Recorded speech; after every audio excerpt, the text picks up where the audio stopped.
After a devastating fire gutted the inside of Sabo's restaurant about a month ago, you would think that the restaurant would have a long and hard and difficult road to even begin to consider reopening within a year. But the next day, an opportunity came for Sabo's to temporarily occupy this unit behind me between Big Lots and Wright's Hot Dogs. And eventually they took it up, keeping all the employees, and today Sabo's is doing quite well. You've had a wonderful location. You had a fire about a month ago. You've made the adjustment. It seems real well. How much damage has your previous place experienced? The inside is completely ruined. It's completely smoke damage. Everything's just sort of melted into a big ball. So it's just a shell sitting there now. We're in a process now of doing some evaluation and asbestos removal, if there is any. And then we'll decide from there what's the cost going to be, if we're going to rebuild, if we're going to stay here. So it's kind of up in the air to see what we're going to do. I was very impressed at how fast you got to another place, and you, with the help of your employees, fixed this place up magnificently. Yeah. Well, the next day, Ellen and I were sitting in the parking lot thinking, what are we going to do? And pecked on the window, and one of the realtors from down in this area said, Sophie's old place is available. Would you be interested? I said, well, I'll look at it. And then Mr. Flowers let us in, and we looked at it, and it was supposedly completely equipped and everything because the previous tenants had left. And I said, we might be able to make this work. So I run some numbers and said, well, if I pay the people for 2 weeks, we'll be able to do it and fix it up. And it took us 4 to 5 weeks, but I was able to take some of my own monies and keep the staff around. I told them, you help me get it ready, we'll start a new one. And they all stayed, and that's what they did. So they learned the painting and plumbing, and they all worked, and we got it ready, and here we are. It's good. Was there a large amount of extensive work to do in order to get this the way you wanted it? Or Yeah. There, we had to repaint and clean and recarpet and now replumb. In the newspaper, it was mentioned. You mentioned you had a lot of good community support. I needed to have a lot of work done in the ventilation and the refrigeration and all that. Greg Dunn, he says, whatever you need, just do it. Bill and pay me when you get the money. Don't worry about it. We've done business over the years, and he's been real instrumental. V&W did the same thing. Just go ahead. Whatever you need, do. Altman's did the same. I was trying to think some of the other ones, but Mike Berkovich did some things for us. So. Well, that's great. And I'm sure there'll be more that will come out, and the newspaper did list some more, I think, too. But nonetheless, the other thing that's always been surprising to me is the quality of your food. You've always had excellent quality. Your roasted chicken is probably at the top of the list. And even though your kitchen is smaller, I understand, talking to some of the people back there, about a third of the size, like your son, it does not seem to have affected at all the quality of the food. Oh, no. That's the thing. You have to buy the best you can get your hands on in today's market. And vendors have always come in to Sabo's, and they ask, what's it take to do business with you? I says, well, do you have better than what I'm buying now? So I don't buy on price, I buy on quality. So we start with good product. It leaves a lot of leeway if we make a mistake, so you end up with good product. Pretty much like the broister chicken, that's fresh chicken. It's we never keep it more than 2 or 3 days, and it's gone. If we do, we discard it. So really, yeah. Some of the other people that sell chicken, they'll take, and there's processes you can do, but if we keep it more than 3 days, it's done. It's out the door. But we don't. We sell it. So. What are the advantages and disadvantages of being here right now? I mean, I know you probably have run this through your mind quite a few times, why I should stay here maybe the advantages of being here, but you also, I'm sure, have an affinity and a love for the place back there. But what are some of the pluses and minuses of being here right now? The benefit of here is you have kind of a built-in traffic volume with Big Lots and the Dollar General store and some of the offices. That's one. The property tax is included in the rent payment. The insurance is about half. So there's a lot. The maintenance, the parking lot, is ease of access is better, ease in, ease out. So there's about 5 or 6 pluses for here that we didn't have up at the lot we own. Now the disadvantage is we don't own it. We have to pay rent. Up there, naturally, we didn't pay rent. And that is a freestanding structure, whether we rebuild or not. And typically freestanding structures tend to draw more people than mall locations like this. So we'll see. But right now it seems to be pretty good. Well, you haven't missed a beat. No, I don't think so. I got an experienced crew. They've been around. There's some things they had to get used to, to find things and search through it and get their systems down. But they're coming around pretty good. Those folks, they're not part-time people that work here. A lot of them, that's how they make their living, and we've been able to retain them, and we probably pay a little better than the average restaurant worker makes.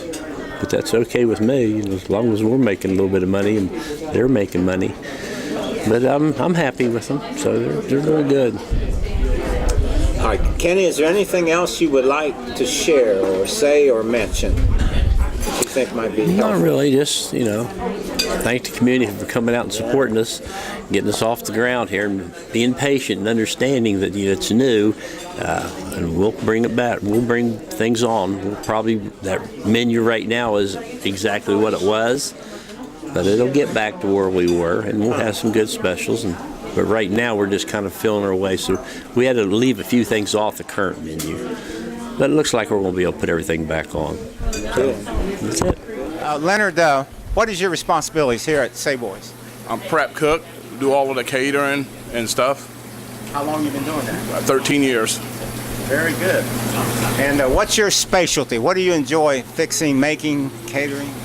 All of it. All of it? I don't have one. I like doing it all. How'd you get started here? Oh, my wife was working here, and she talked to Kenny, and I started her after that. Kenny hired me. How's the adjustment been from the place where you were in before the fire to here? At first, it was kind of hard, but now it's going pretty good. It's going really, really good. Sales is good. Great. The size of the kitchen, I understand, is a little smaller. Has that affected you all in some ways or any way? It did at first, but all of us work together now. It makes it a lot easier. A lot easier. How many of you all work here as a team? At the team, well, you got 4 of us working at one time, and it goes pretty good. It does. Do you enjoy cooking here? Do you enjoy really cooking and going out and the catering, or do you like both of them? I like doing it. I like cooking here, and especially doing the catering. I love it. And what kind of events do you cater? All of them. We got one next Friday, about 600 people for the mission. Yeah, we do. Well, I like doing them all. It don't make a difference what it is or how many it is. I like doing it. Keeps you busy, huh? All right, good. So, Andrew, tell us your responsibilities here at Sabo's. I'm a kitchen manager and head cook up here. I just run the grill line for all the customers and takeout business. Well, you are a busy person. So, how long have you been doing it, Andrew? I've been doing this grill line now for 14 years. I've been working for Sabo's for 16 years. And you are the owner's son? Yes, I'm Kenny's son. Okay, good. Now, what do you enjoy best about the restaurant business? Just the family environment. We all work together for so long. Just everybody kind of just treat each other like brothers, sisters, dads, and moms. And of course, we fight like everybody, but it's a mom and pop store. We all enjoy it. I was mentioning out front that it seems to me that you all have a great family atmosphere, not only back here, I guess, but also out front with all the cooks, with all the servers and the waitresses. We all look out for each other, take care of each other.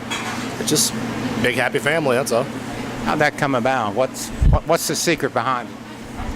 You work with people long enough, you just start caring about them. That's all. And Is there anything special or anything you really enjoy about working in the restaurant business here? I mean, any special delicacies you like to cook or any events you like to cater more than anything else, or is it all good for you? I love cooking everything. I mean, I do a lot of stuff off menu for people, special orders. I just like to do what I do. That's all. Very good. Is there anything else you'd like to share? Say. Come on down, guys. I know you're hungry, and I want to stay busy. How's the adjustment been from up there to here? It's actually been kind of rough. We're used to a lot bigger kitchen. Now we're down to a kitchen a third of the size. It's an adjustment period, but we're Saboys and we'll figure it out. And Ellen, tell us about, you are the manager here. So tell us how long you've been a manager and what do you do as a manager? Probably I became manager in 2002 when Kenny bought the restaurant from his aunt and uncle, Albert and Joanne Sabo. My duties are making sure that everything is in order, paying the bills, making sure the servers do what they're supposed to do, the other employees. And I've enjoyed my work here. How did you happen to get started? I mean, was this all brand new to you, or had you had some experience in other years? My mother worked in the restaurant business for 40 years, so I kind of grew up in it. And I moved away for 20 years, and when I came back, I was looking for a job. And Saboys was just right down the road. I went in and applied, and I worked as a server and a cashier at that time. So I kept myself busy. You did. You worked yourself right up. Right up, yeah. That's the best way to be, too. Yes, it is. You know it from the ground up. From the ground up. That's where you learn it. Good, okay. Tell me about the adjustments you've had to make from the place that burnt down about 2 months ago or a month ago? About a month ago. About a month ago to here, which has been a quick transition.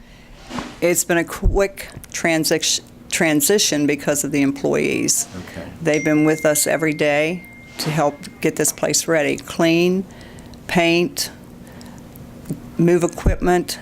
The transition is, this is an open area where the other place we had 2 separate dining rooms. And it's different because here we're all together. Up there we had separate rooms. But this is going to be nice. We have a lot of parking here, and everybody's back.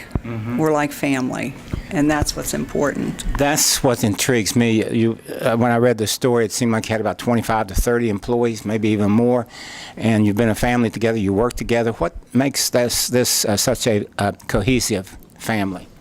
Well, I think everybody works together. It's teamwork, and a lot of our employees have been here for a long time. We don't have a lot of turnover. We have college students that work here, high school students that start here, and we're good to our employees. We try to work with them as much as we can, and I think that's what helps. It is a family. And you serve the public very, very well. You try to cater to all their needs. Oh, yes. That's how we keep our customers, and we make them happy, and that's great. Is there anything final you would like to share or say or mention?